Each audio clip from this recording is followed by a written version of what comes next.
আমি মেয়েদেরকে একটা কথা বলি, অনেক মেয়েরা আছে যে বিয়ে হয়েছিল, বাচ্চারাই খাইসা আবার বিয়ে করতে চায়, বিয়ে করে। সে মেয়েদেরকে বলতেছি, যদি আপনি পিছু টান ভালো করে না ছাড়তে পারেন, আপনার পিছনে টান থাকে, তাহলে আপনি বিয়ে করবেন না। কেন করবেন না জানেন? কারণ আপনার রাইট নাই অন্য কোনো ছেলের জীবন নিয়ে খেলা করার।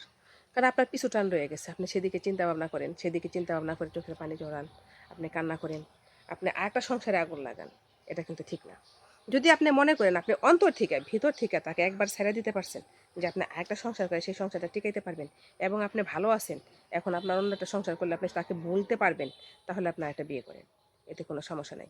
কিন্তু যদি না বলতে পারেন, তাহলে কিন্তু বিয়েটা করেন না। কেন করবেন না? কারণ আপনি আরেকটা ছেলের বা আরেকটা সংসারের এই যাইয়া ঢুকিয়া তাদের সংসারটাকে তছনছ করার কোনো রাইট আপনার নাই। তবে হ্যাঁ, আমার কথাগুলো শুনতে খারাপ কিন্তু বাস্তবতা।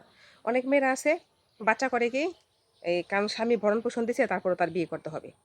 সে বাচ্চাটা কিন্তু আপনার বাপ মাকেও, অর্থাৎ নানা নানিকে ছেলের বাড়িতে পালতে দিবে না, কারণ তারা ভরণ পোষণ দিছে, এটা তাদের বাচ্চা। 7 বছর বয়স হলে কিন্তু বাচ্চাটা তারা নিয়ে যাবে। এটা কিন্তু আপনি পাবেন না মেয়ে মানুষেরা। তো মেয়েরা আর যদি মনে করেন ভরণ পোষণ তারা না দেয়, না দিয়ে থাকে জন্ম থেকে, ছোটোবেলা থেকে আপনি পালছেন, যেমন আমার বাচ্চাকে আমি আমি জন্ম দিছি, আমি পালছি, আমারই টাকা পয়সা আমি খাওয়াই, মনে করেন 10 বছর ধরে আমি বড় করছি, তারা কোনো ভরণ পোষণ দেয় না, অতএব সেটার মালিক তারা না। যদি প্রত্যেকটা মাসের ভরণ পোষণ দিয়ে সে আপনার বাচ্চাটা চায়, তাহলে আপনি দিতে বাধ্য। যদি না দেয়, তাহলে কিন্তু সে বাচ্চাটা তার না।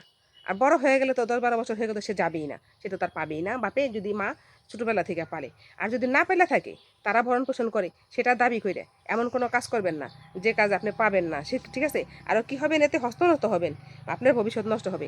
আপনার ভবিষ্যৎ নষ্ট করার কোনো অধিকার আপনার নাই, এবং অন্য কারো ভবিষ্যৎ নষ্ট করারও সে অধিকারও আপনার নাই। কারণ এতে কথা শুনবেন, এতে কি হবে, আরও মন খারাপ হবে, আরও গণ্ডগোল লাগবে সংসারে। তাতে কী হবে, জীবনটা ধ্বংস হওয়ার পথের দিকে যাবে। তো আমি চাই সবাই ভালো থাকেন এবং সুস্থ থাকেন, কারো সংসার কেউ নষ্ট করবেন না। আর সবাই সংসার ভাঙার আগে 10 বার ভাববেন যে আমি কি সত্যিকে সংসারে সুখে আছি না সত্যি দুঃখে আছি। ভালো করে যাচাই করবেন, মনকে, বিবেককে সুন্দর করে জিজ্ঞাসা করবেন যে আমি কি করব, আমার বিবেক কি বলে।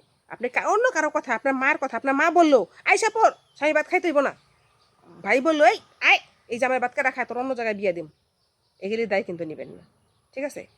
কারণ এগুলি দায় এরকম যারা এই সমস্ত বার যারা বলে, তারা কিন্তু আপনার ভাত নিবে না। একবার বাপের বাড়ি যান না, বাপের বাড়ি ভাত কত মজা, গেলেই বুঝবেন। বাপের বাড়ি ভাত খুব কঠিন। আমার কথা বলবেন, আমি তো ইচ্ছা করে আসি নাই, আর আমার বাবা মা নাই। ঠিক আছে? আমার ভাগ্য খারাপ, আমি কামাই করে খাই, আমি নিজের নিজের পায়ে দাঁড়ানো একটা মেয়ে। আমার সাথে তো অন্য কারোর সাথে হয়তো তুলনা নাও হতে পারে। প্রত্যেকটা মেয়ে নিজের পায়ে যারা দাঁড়ায়, তারা কিন্তু বহু কষ্ট করে দাঁড়ায়। 7 ঘাটের পানি খাইতে হয়, না খায়ও থাকতে হয়। পেটে ক্ষুধা কিন্তু বড় যন্ত্রণার জিনিস। তো বাইবা চিন্তা, বাড়ি থেকে বাইর হইবেন, পা দিবেন। এটা প্রত্যেকটা মেয়ের কাছে আমার অনুরোধ রইল। আর ছেলেদের কাছে অনুরোধ রইল, মেয়েদের সাথে কেউ খারাপ ব্যবহার করবেন না, খারাপ আচরণ করবেন না। কারণ এক বউ গেলে কিন্তু আবার আপনি বিয়ে করতে হবে, সেই পরের মেয়ে আসবে আপনার গাড়ি। আসসালামু আলাইকুম।